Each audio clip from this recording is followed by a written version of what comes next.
Hi everyone. Today we're going to talk about the upcoming assignment. I know you've just put the last one in, but here we are talking about the next one. So this one is the audit of a clinical audit and cultural safety. Now it's valuable because it gets students to think about the importance of the difference between quality improvement in healthcare through the use of clinical auditing and the difference between quality improvement and research and how they are quite different. Now you can see that there's a range of things on this task that you need to do. So you need to write a short publication. Now the format is up to you. Some of the ones that I've received come in 2 columns, some come a bit more like an essay. That's up to you, but it can contain headings if you wish, dot points, but it can't obviously be entirely dot points. But what you're looking to do is firstly discuss why it's important to develop clinical audits in healthcare. You're also asked to think about the importance of including cultural safety variables in those audits. And in another video I'll go on to talk about a past paper that looks at bare below the elbow and some of the cultural the elements that we need to think about for practicing nurses, where we're asking people to have their arms bare below the elbow, and why that may not always be appropriate for some cultures, and what are the ways around it. And you can check that video out after this. So then you need to provide background information about the topic. So after you've sort of discussed what it is, defined what it is, discussed how it's different to research, you're then going to go in and say, this is the area that I want to look at. For example,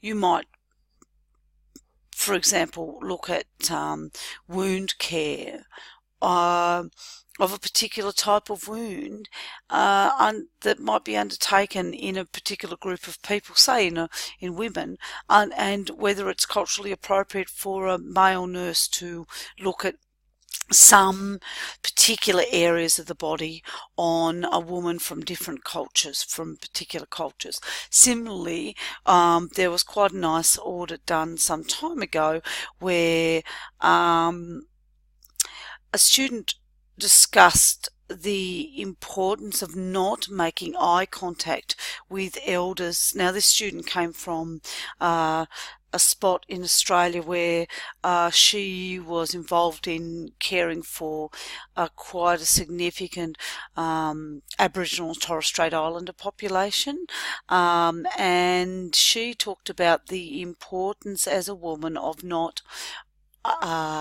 looking the elders in the eye because it's seen as disrespectful, and some of the ways in which that behaviour around appropriateness of communication changes depending on culture. Now you can choose Aboriginal and Torres Strait Islander cultures.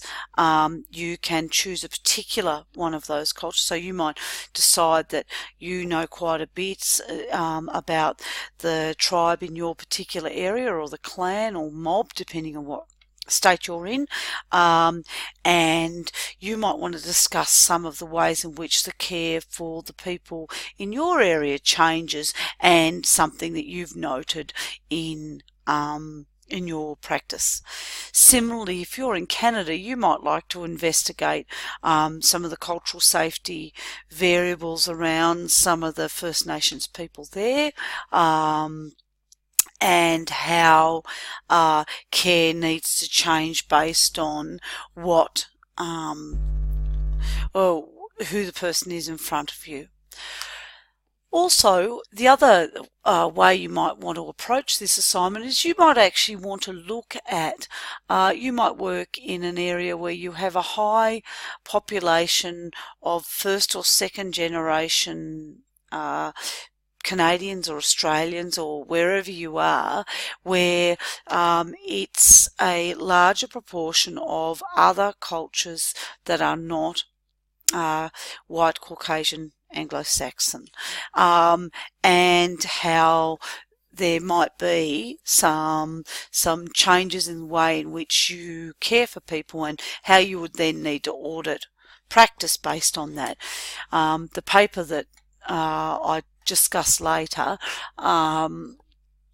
talks about the being bare below the elbow and the issues with that for some members of who come from a religious background of Islam. So, and how being bare above the wrist is seen as culturally inappropriate, and what ways can be undertaken to ensure that we're not passing on risk of infection, but by still maintaining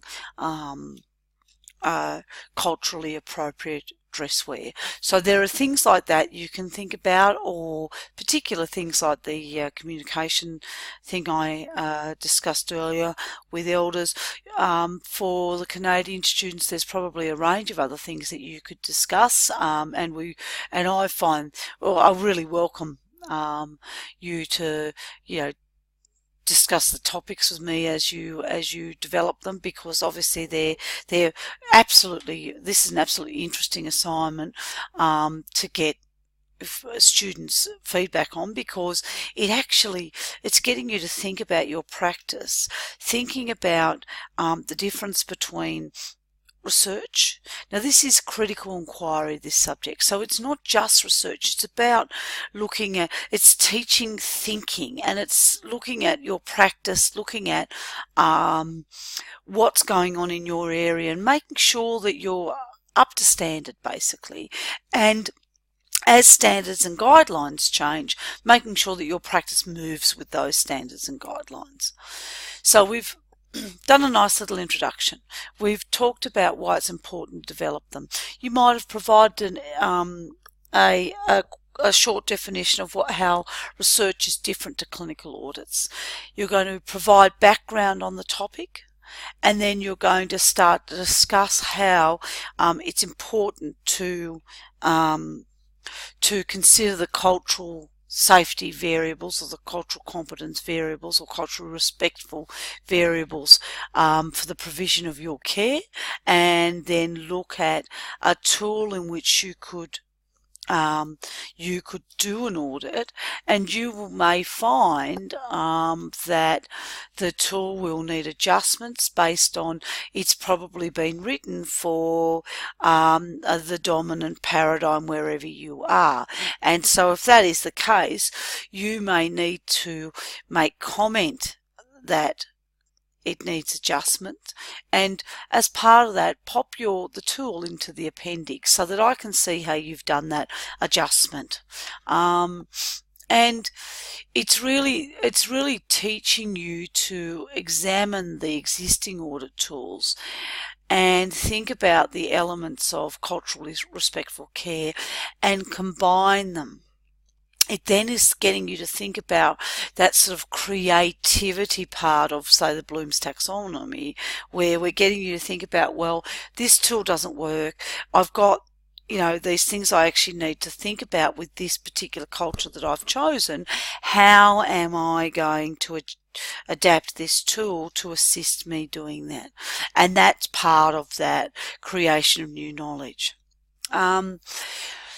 Then you need to talk about the data collection methods you would use. So what is the data that you're going to be collecting? So if it's hand hygiene, you're going to be collecting observations of the moments of hand hygiene, aren't you? So, and you're not actually doing this audit, you're discussing how you would do it. You're going to talk about how you may analyze it. You might also talk about some of the issues around getting that data or analyzing that data that would be valued. You're then going to compare what you've got to policies, plans and standards. So for example, for hand hygiene, there are standards in everyone's practice about when it's appropriate to undertake hand hygiene. And if you're, and you'll see in the article I review later, if you have a look at this particular student's paper, the student discusses how to get around managing good quality hand hygiene where there's the import of dress code for a group of people. So maintain, using, disposable sleeves over the top of people's clothing and that sort of thing. So they're things to think about, and you can have a look at what ways in which you can include culturally appropriate variables or respectful variables into the audit tool. Okay, so and then you look at what relevant policies and plans are there to ensure that you've got the right policies there. And then you're going to assess your methods backed up by relevant examples. So you'll see when I talk about the paper how the student has done that. So here are the learning outcomes that the assignment looks at.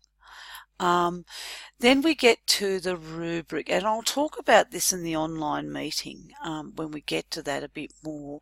But effectively, we're looking at background, we're looking at ways in which you would use evidence-based practice, policies and procedures, and then your clarity of writing and your Turnitin.